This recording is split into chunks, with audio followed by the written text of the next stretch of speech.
Alors pourquoi la propriété serait-elle comme une sœur jumelle du pouvoir? Parce qu'ils sont du point de vue anthropologique et surtout pratique inséparables, l'un permettant l'autre et vice-versa. De même sur le plan spirituel, ils sont également comme consubstantiels. L'idée de pouvoir absolu et celle de propriété illimitée n'en font qu'une dans les faits.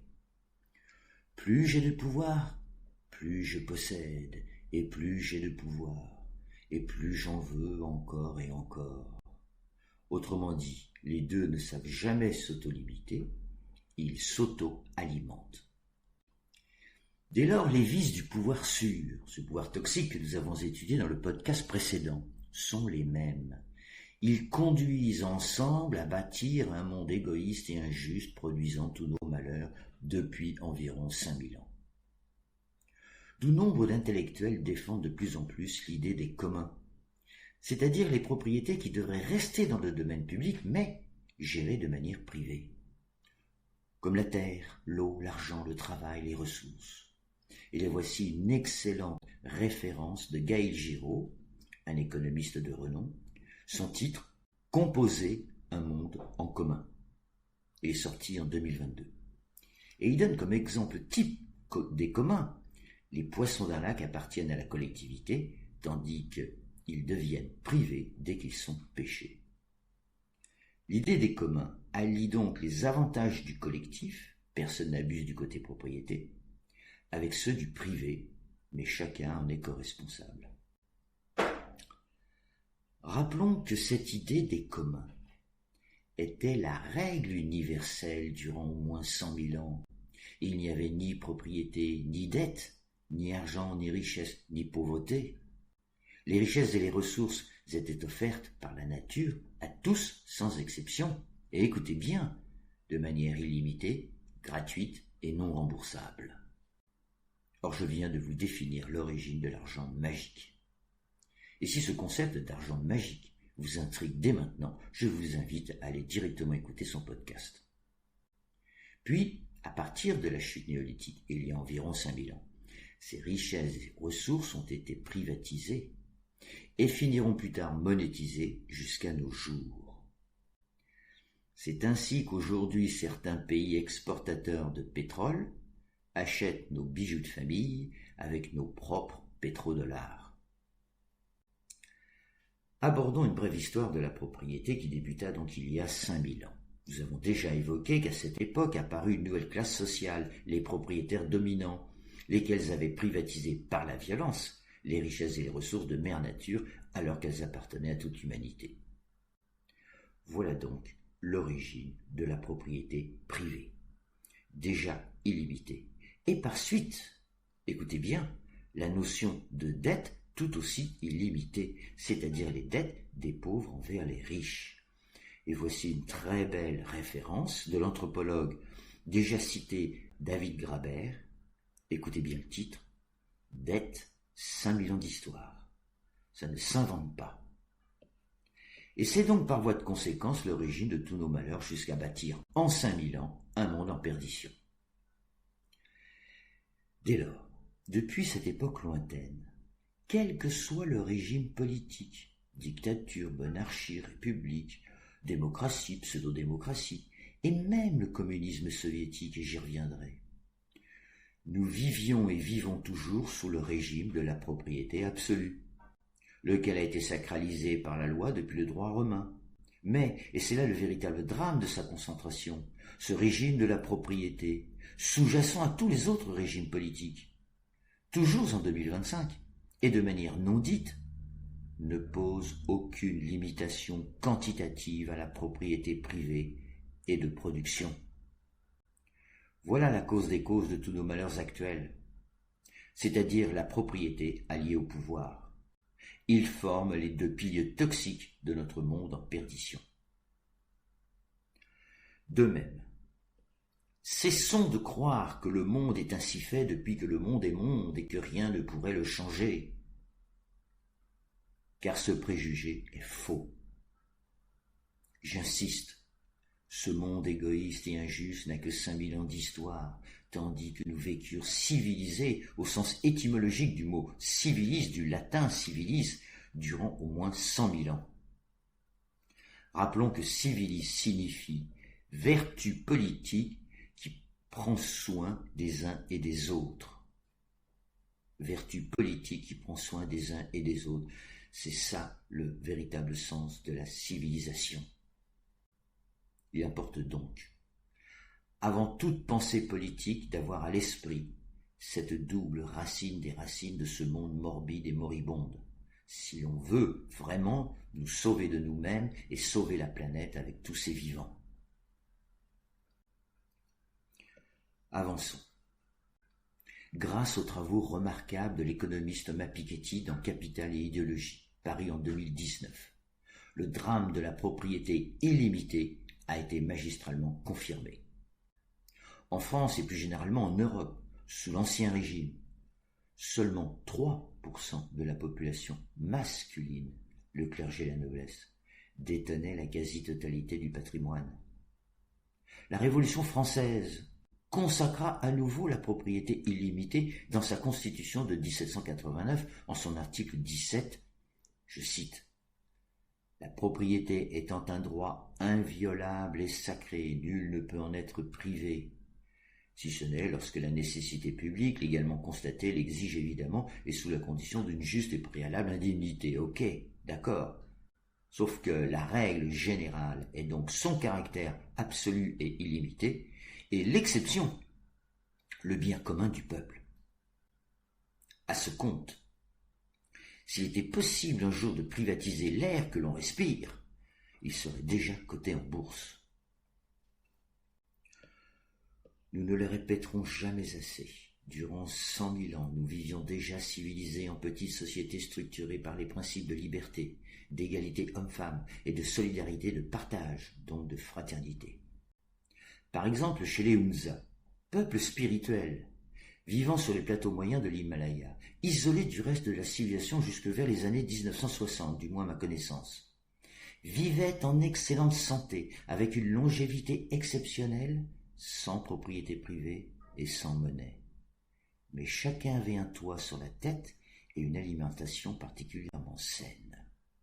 En clair, ce que je vais vous montrer, c'est le fait que la propriété privée n'est pas naturelle. Elle ne fait pas partie de notre nature première.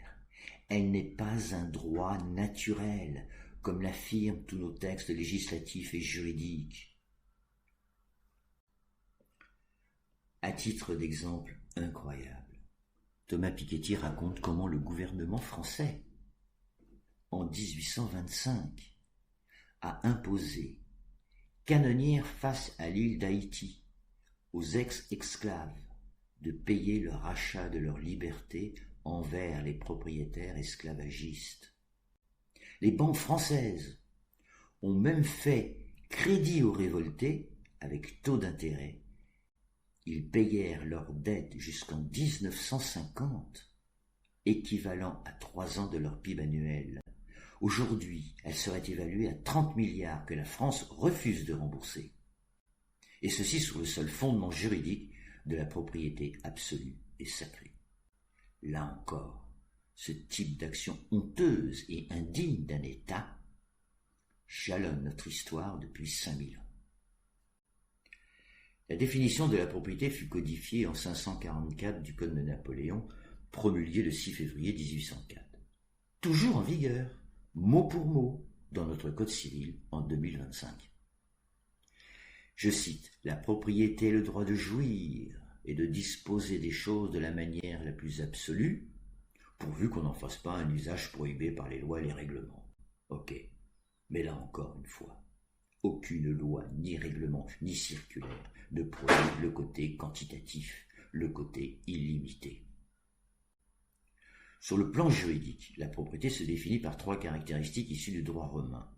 L'usus, pour l'usage, le fructus, les fruits, et l'abusus, en disposer à sa guise. C'est donc l'abusus, comme son nom l'indique, qui pose problème.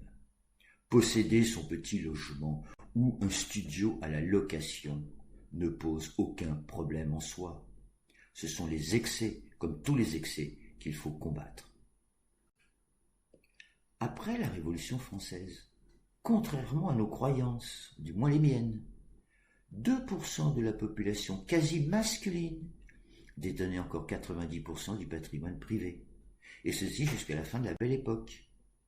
En réalité, le mythe de la Belle Époque n'avait de nom que pour une infime partie de la population, où, je cite Piketty, 70% de la population meurt sans aucun bien et 1% des défunts détient près de 70% de tout ce qu'il y a à posséder. Fin de citation. En voici un autre exemple concret toujours rapporté par notre auteur.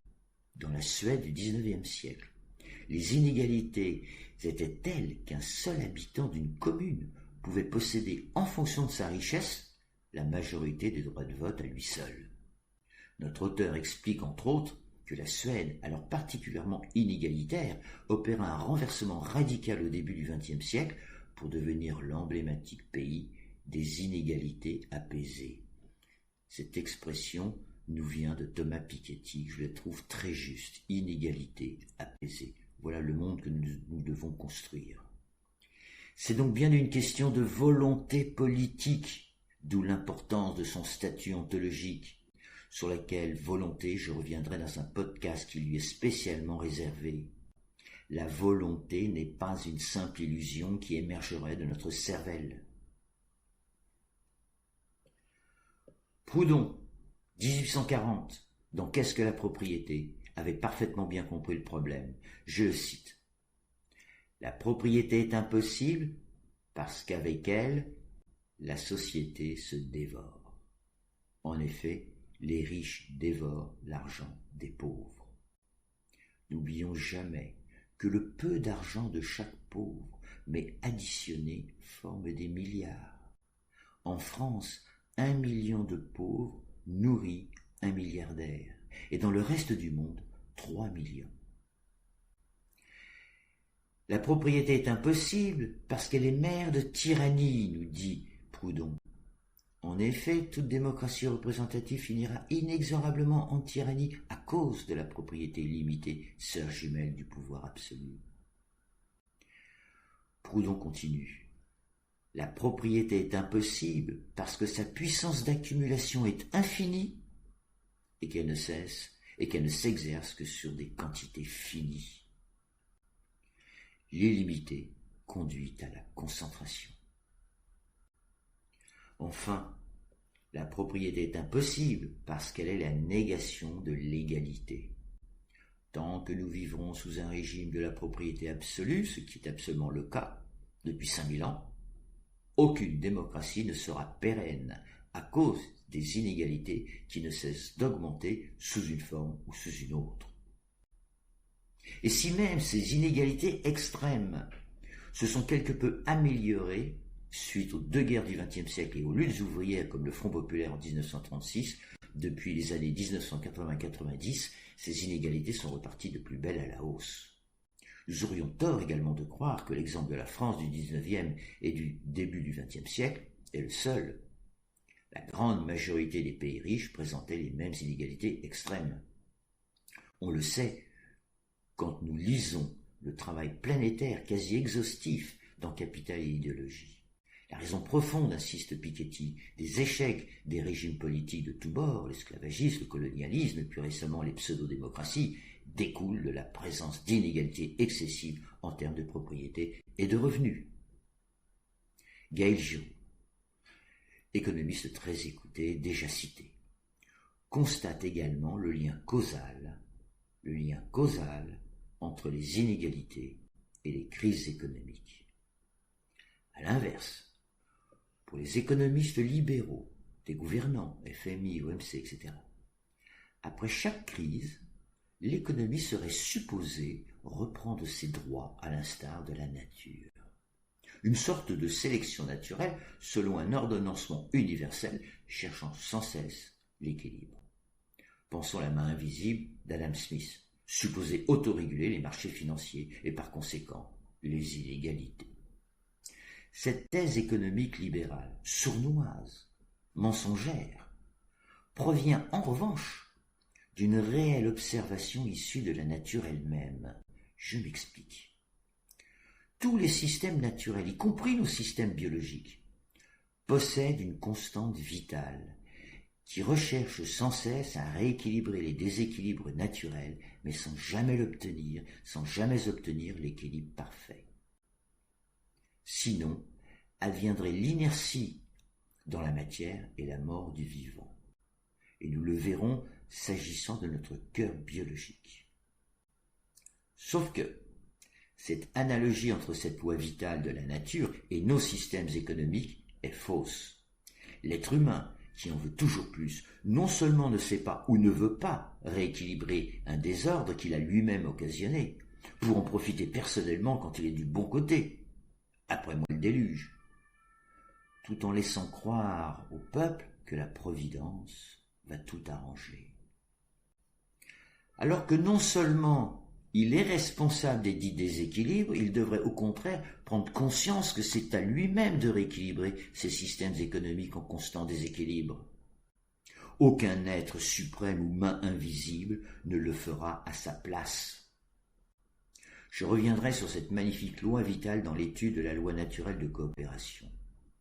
Nous découvrirons une sublime leçon économique issue de la nature elle-même que nous devrons apprendre à pratiquer. Ce que je voulais simplement vous montrer ici, c'est juste le fait que les économistes, mais pas tous, utilisent la même observation de la nature que moi-même, mais pour en élaborer un système qui va enrichir les riches et appauvrir les pauvres. Tandis que de mon côté, je vais vous proposer une définition simple d'une économie juste et équitable pour tous. J'espère vous avoir intrigué. Or, face aux pays richement endettés, le monde néolibéral transfère les dites richesses des peuples aux riches. Je cite, « Plus de 80% de la richesse mondiale va aux 1% les plus riches. » Titre pour l'année 2017, Le Figaro Économie. Dans la même veine, Thomas Piketty a montré, chiffre en main, que la transmission des patrimoines de génération en génération participait à creuser de manière inexorable les inégalités. En synthèse, l'idéologie libérale, accentuée par le néolibéralisme depuis les années 1970-80, considère que, par nature, les inégalités s'estompent naturellement dès lors que nous sommes tous égaux devant la loi. Fabuleux, non? La main invisible d'Adam Smith, supposée réguler le marché, contrôlerait également les variations indécentes des inégalités face à la propriété. Franchement, de nos jours, fonder une politique économique sur un tel présupposé n'est vraiment pas sérieux. Pour finir, Thomas Piketty résume sa thèse, je le cite, « Si l'on souhaite sortir de cette logique d'accumulation infinie, alors il faut se donner les moyens intellectuels et institutionnels d'un véritable dépassement de la notion de propriété privée. Par exemple avec le concept de propriété temporaire et de redistribution permanente de la propriété. » Fin de citation. Or, ce que je reproche d'une manière générale aux résistants du néolibéralisme, c'est de ne jamais ou presque s'apercevoir que la racine du problème réside seulement dans son caractère illimité et non dans l'idée même de propriété. Sinon, cela ferait longtemps que la loi humaine l'aurait limité, puisqu'il est à l'origine de ce monde en perdition. Nous devons apprendre à distinguer le concept de propriété en soi de son caractère illimité. Personne n'est contre la propriété en elle-même. C'est même vital que chacun possède un toit sur sa tête. C'est uniquement son caractère illimité le vrai problème. Être pour ou contre la propriété dans les débats politiques n'a aucun sens. Or, cette confusion entretenue par la fabrique du consentement, la propagande néolibérale, a pour seul objectif de sacraliser définitivement la propriété absolue, sachant pertinemment que non seulement personne ne s'y opposera objectivement, mais que le vrai problème est ailleurs. Je m'explique. Les débats se focalisent sur la notion de propriété pour ou contre, tandis que le problème réside dans une aptitude à aimer posséder de manière illimitée au lieu de sans cesse nous aimer les uns les autres. Du coup, le vrai débat de la propriété réside uniquement dans l'étude de notre nature spirituelle. Or, comme elle est niée par la pensée commune, on tourne en rond et les propriétaires dominants en profitent. L'exemple inverse bien connu, le communisme soviétique, en est la preuve. Idéologiquement, la propriété privée est niée, supposée s'opposer ainsi au capitalisme. De même, toute dimension spirituelle était également niée au nom de l'athéisme supposé salvateur de l'humanité. Mais dans les faits, la propriété privée était tout simplement concentrée au sein d'une propriété d'État. Lequel régime de la propriété régissait aussi en sous-main le régime politique soviétique. Le dit régime soviétique a fini, comme on le sait, mais pour la même raison que le capitalisme qui, lui aussi, concentre sans cesse la propriété privée dans les mains d'une élite. Le fond est le même. Ce sont les idéologies qui diffèrent. Or, aux mêmes causes, mêmes effets. Le capitalisme néolibéral ne finira pas mieux. Le régime soviétique a mis 70 ans pour s'effondrer, le régime capitalisme néolibéral persiste depuis 70 ans. Qu'en sera-t-il demain ? Nous vivons une période historiquement exceptionnelle. Le Covid-19 a marqué un arrêt par la force des choses nous parle. Or voici un message, reçu directement de la nature. Je l'ai nommé la mouette de Monaco. Par une belle journée de juillet 2005, Corinne, ma compagne bien-aimée, et moi-même, étions assis sur un banc public à Monaco, en attente des résultats médicaux relatifs à son cancer.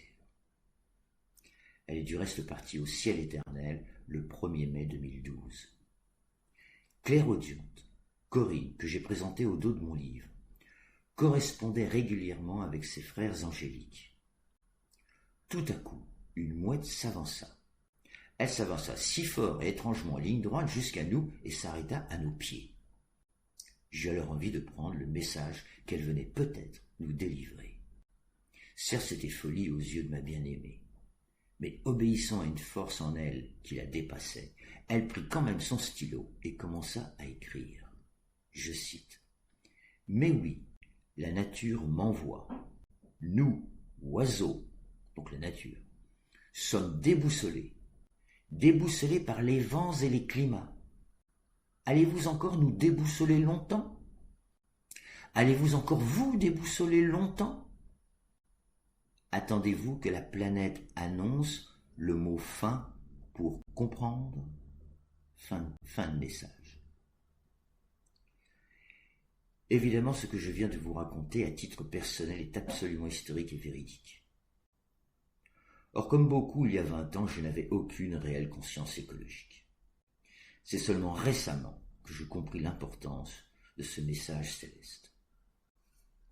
Je propose donc en conclusion d'inscrire dans nos constitutions la notion de propriété durable et équitable. Durable pour son caractère écologique, mais aussi temporaire ou transitoire. Équitable pour revenir à des inégalités apaisées ou redistributives, l'un n'allant plus sans l'autre, et comme le propose Piketty. Ainsi, il est vital d'encadrer la propriété d'une mesure raisonnable en la limitant quantitativement. De tous ces constats historiques, la solution à nos maux s'impose donc d'elle-même. Limiter la propriété privée de production. Son principe, sur notre planète, toute forme de vie illimitée est impossible.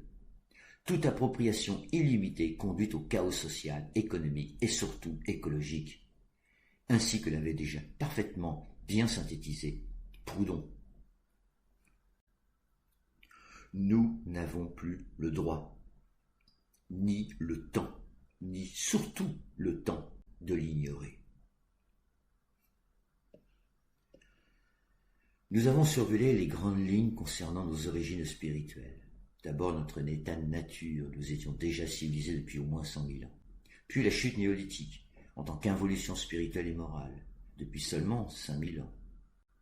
Par suite, nous avons étudié différents objets spirituels qui peuplent nos vies quotidiennes afin de donner du corps à notre dimension spirituelle. Ensuite, nous avons étudié la nature des deux pouvoirs, le bon et le mauvais. Enfin, nous venons d'approcher la nature de la propriété dans son caractère le plus dramatique, la propriété absolue et illimitée, pour une toute petite minorité au détriment de la grande majorité. Je vous invite donc dans le prochain podcast à revisiter en profondeur la nature réelle de la politique. Elle n'est pas, comme nos politiques le laissent croire, une activité rationnelle, mais surtout et d'abord morale et contradictoire. Morale puisqu'elle défend le bien, donc le bien de tous et pour tous.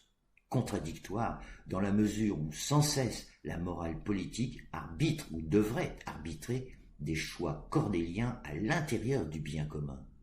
Du genre, faut-il mettre le paquet sur nos universités ou nos hôpitaux?